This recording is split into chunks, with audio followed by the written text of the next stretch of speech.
अध्याय 41 श्रीकृष्णांचा मथुरेत प्रवेश. अक्रूर भगवत स्तुती गात असतानाच ज्याप्रमाणे कुशल नट आपला वेश पालटून पुन्हा आपल्या मूळ रूपात प्रकट होतो, त्याप्रमाणे भगवंत यमुना जळातून अंतर्धान झाले.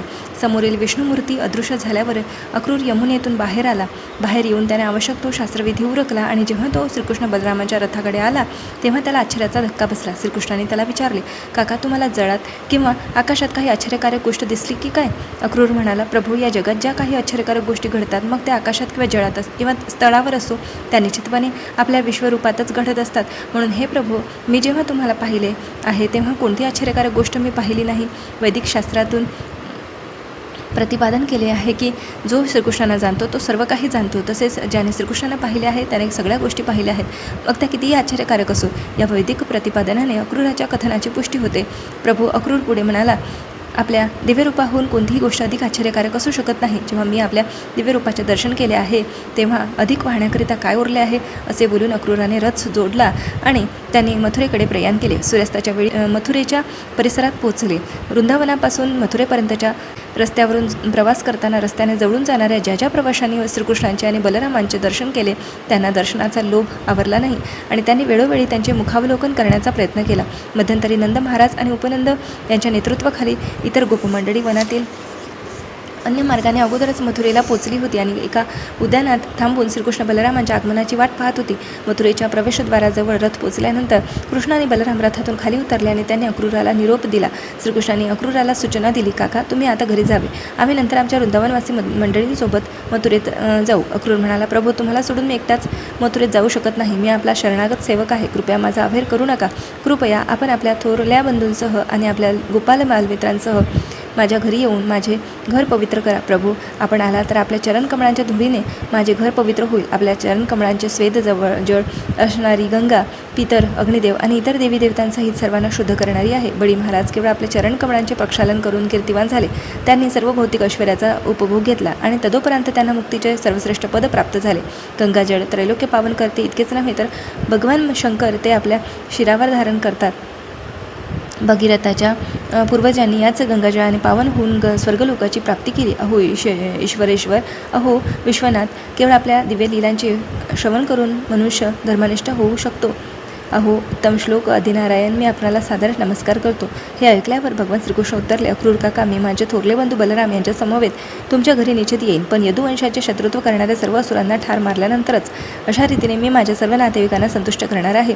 भगवंतांच्या या शब्दांनी अक्रूर कायशा नाहीसा निराश झाला, परंतु त्याला भगवंतांची अवज्ञा करता आली नाही. तो एकटाच मथुरेत कंसाकडे गेला आणि कंसाला श्रीकृष्णाच्या आगमनाची सूचना देऊन नंतर आपल्या घरी परतला. अक्रूर निघून गेल्यावर भगवान श्रीकृष्ण, बलराम आणि गोपबालक यांनी शहराची शोभा पाहण्याच्या इच्छेने मथुरा नगरीत प्रवेश केला. त्यांनी पाहिले की मथुरेचे उत्तुंग प्रवेशद्वार संगमरवरी पाषाणाचे असे उत्तम बांधणीचे होते. द्वारे शुद्ध सुवर्णाची घडविलेली होती. सभोवती फुलापाकळांनी भरलेली उद्याने आणि उपवने होती.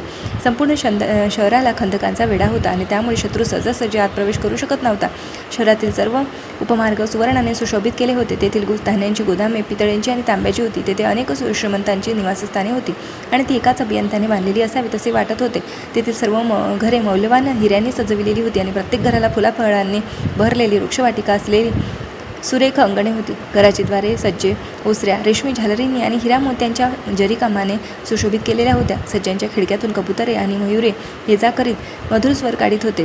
शहरातील सर्वच धान्य व्यापाऱ्यांची दुकाने विविध फुलांनी, हारांनी तसेच नवीन तृणांनी आणि गुलाबांच्या सुंदर फुलांनी सजविलेली होती. घराच्या प्रवेशद्वारांवर शोभिवंत जलकलश ठेवलेले होते. द्वारांच्या भोवती दही, चंदन, फुले मिश्रित जल शिंपडण्यात आलेले होते. तसेच तेथे नाना प्रकारचे दिवे लावून रोषणाई केलेली होती. सर्वच द्वारांवर आम्रपल्लवाने रेशमी तोरणे लावून सजावट केलेली होती. श्रीकृष्ण बलराम गोपबालक मथुरेत असल्याची वार्ता सर्वत्र पसरली तेव्हा त्यांना पाहण्याच्या इच्छेने सर्व मथुरावासी एकत्र जमले. स्त्रिया आणि तरुण मुली त्यांना पाहण्यासाठी घराच्या गच्छांवर चढून उभ्या राहिल्या. ते सर्वच मोठ्या आतुरतेने श्रीकृष्ण आणि बलरामाच्या आगमनाची वाट पाहत होते. त्यांच्या दर्शनाच्या तीव्र लालसेमुळे स्त्रियांना आपला पोशाखही नीट करता आला नव्हता. काहींनी आपली वस्त्रे उलट प्रकारे घातली होती. काहींनी एकाच नेत्रात काजळ घातले होते, काहींनी एकाच चरणात पैंजण घातले होते, तर काहींनी एकाच कानात कुंडल घातले होते. अशा रीतीने नीटनेटका पोशाख न करताच अतिशय घाईघाईने त्या श्रीकृष्ण बलरामांचे दर्शन करण्याकरिता गच्चांवर जाऊन उभ्या राहिल्या.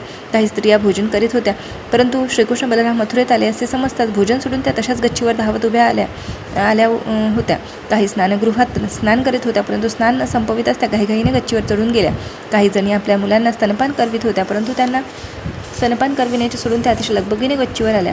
श्रीकृष्ण अतिशय मंद चालीने पुढे पुढे चालले होते.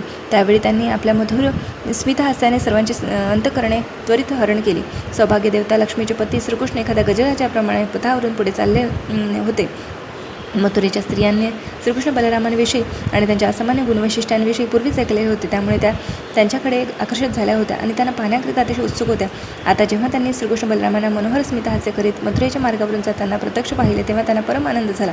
त्यांनी नयन भरून त्यांचे दर्शन केले आणि त्याचवेळी त्यांना आपल्या हृदयात घेऊन त्या त्यांचे यथेच्छ आलिंगन करू लागल्या. तेव्हा हर्षभराने त्यांच्या अंगावर रोमांच उभे राहिले. त्यांनी श्रीकृष्णाविषयी केवळ ऐकले होते, परंतु त्यांना कधी पाहिले नव्हते आणि आता त्यांची अभिलाषा पूर्ण होत होती. त्या महलाच्या सज्जातून मोठ्या आदराने श्रीकृष्णांवर आणि बलरामांवर पुष्पवृष्टी करू लागले. ते दोघे बंधू मथुरेच्या रस्त्यावरून निघाले असताना ते ब्राह्मण हातात चंदन, जल, फुले इत्यादी घेऊन त्यांना सामोरे गेले आणि त्यांचे मथुरेत स्वागत केले.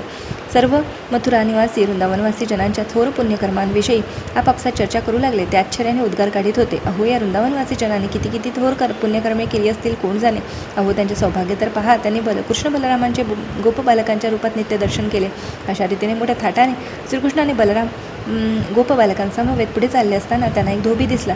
तो कपडे धुण्याचे आणि रंगविण्याचे काम करीत होता. श्रीकृष्णांना त्या धोब्याकडे वस्त्रे मागण्यात आनंद वाटला. त्यांनी त्या धोब्याला वचन दिले की जर तो त्यांना उत्तम प्रकारची रंगीत वस्त्रे देईल तर तो अतिशय सुखी होईल आणि त्याला सर्व प्रकारचे सौभाग्य लाभेल. खरे पाहता श्रीकृष्ण कुणी याचक नव्हते किंवा त्यांना वस्त्रांची आवश्यकता नव्हती, परंतु आपल्या अशा विनंतीने त्यांनी दाखवून दिले की प्रत्येकाने श्रीकृष्णांच्या इच्छेला येईल ते अर्पण करण्यात तत्पर असले पाहिजे.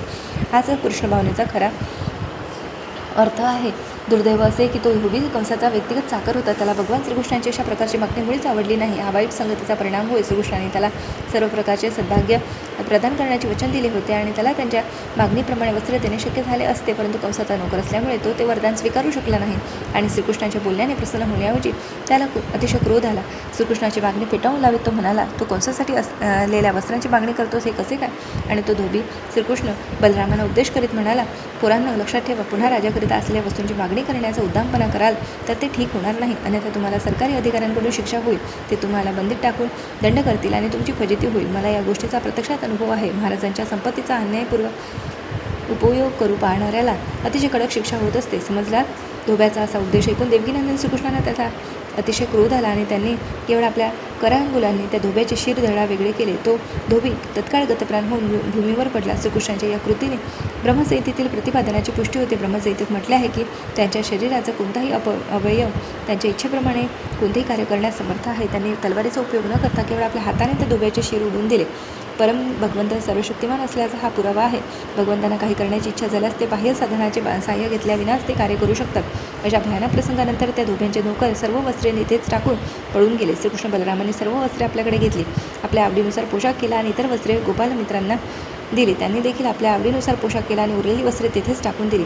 नंतर ते सर्वजण प्रमुख मार्गाने निघाले. पुढे त्यांना एक भक्त शिंपी भेटला. त्या शिंप्याने मोठ्या आनंदाने त्यांची सेवा करण्याची संधी घेतली. त्याने श्रीकृष्ण बलरामांकरिता रंगीत कपडे आणि मौल्यवान जरी जोडून अतिशय सुंदर थाटांची वस्त्रे शोधून दिली. श्रीकृष्ण बलरामांनी जेव्हा ती वस्त्रे परिधान केली तेव्हा एखाद्या विशेष उत्सवाच्या प्रसंगी श्वेत आणि श्यामवर्णाची हत्तींची शावके रंगीबेरंगी वस्त्रालंकाराने शृंगारलेली असावी तशी त्यांची शोभा झाली. भगवान श्रीकृष्ण त्या शिंप्यांवर अतिशय प्रसन्न झाले आणि त्यांनी त्याला सारूप्य मुक्तीचे वरदान दिले. असा मनुष्य देहत्यागानंतर मुक्त होतो आणि वैकुंठ लोकात जाऊन नारायण भगवंतांप्रमाणे चतुर्भुज रूप प्राप्त करतो. श्रीकृष्णाने त्याला दुसरे असे वरदान दिले की त्याला जिवंत असेपर्यंत विषयसुख घेण्यात समर्थ होता येईल इतके धन मिळेल. या प्रसंगातून श्रीकृष्णाने दाखवून दिले की तो जे कृष्ण भावना भावित भक्त आहेत त्यांना लौकिक जगात भौतिक सुखाची देखील कधी उणीव पडणार नाही. त्यांना अशा गोष्टींची भरपूर प्रचुरता असेल आणि वर्तमान देहाचा त्याग केल्यानंतर ते वैकुंठ लोकात अथवा कृष्ण लोकात गोलोकात वृंदावनात जातील. अतिशय सुरेख पोशाख करून श्रीकृष्ण बलराम हे सुदामा नावाच्या एका माळ्याकडे गेले. श्रीकृष्णाने बलरामांना आपल्याकडे आल्याचे पाहून तो फुलमाळी तत्काळ घरातून बाहेर आला. अतिशय भक्तिभावाने त्याने त्यांच्या चरणाची साष्टांग नमस्कार केला. त्याने कृष्ण बलरामांकरिता 2 सुंदर आसने दिली आणि आपल्या जोडीदाराला फुले, सुपारी आणि चंदनउटी घेऊन येण्यास सांगितले. त्या फुलमाळ्याच्या आदरतिथ्याने भगवान अतिशय संतुष्ट झाले. त्या फुलमाळ्याच्या अतिशय विनयाने आणि भक्तिभावाने भगवान त्यांची स्तुती केली. तो म्हणू लागला, प्रभू, तुम्ही माझ्या घरी आलात तेव्हा माझे सर्व पूर्वज आणि पूज्य असे श्रेष्ठ बांधव निश्चित प्रसन्न झाले असून त्यांचा उद्धारही झाला आहे असे मला वाटते. प्रभू, आपण या विश्वाच्या कारणाचे परम कारण आहात. तथापि भूलोकवासी जनांच्या लाभार्थ आपण आपल्या स्वयंप्रकाश रूपासह आपल्या भक्तांचे संरक्षण करण्याकरिता आणि दुर्जनांचा विनाश करण्याकरिता अवतीर्ण झाला आहात. अखिल प्राणीमात्रांचे मित्र म्हणून आपण सर्वांसाठी समान आहात. आपण परमात्मा आहात. आपण शत्रुमित्रात भेदभाव ठेवित नाही. तरी देखील आपण आपल्या भक्तांना त्यांच्या प्रेममय सेवेचा विशेष लाभ देण्यात प्रसन्न असता. प्रभू, माझी प्रार्थना आहे, आपल्या इच्छेनुसार मी काय करावे ते मला कृपया सांगा, कारण मी आपला शाश्वत सेवक आहे. आपण मला काही आज्ञा कराल तर माझ्यावर मोठी कृपा होईल. आपल्या स्थानी श्रीकृष्णाने बलराम यांना आल्याचे पाहून तो फुलमाडी सुदामा हृदयात अतिशय प्रसन्न झाला होता. त्याने आपल्या आवडीप्रमाणे विविध फुलांचे 2 सुंदर हार गुंफून ते कृष्ण बलरामांना अर्पण केले. श्रीकृष्ण बलराम त्यांच्या शुद्ध सेवेने अति प्रसन्न झाले.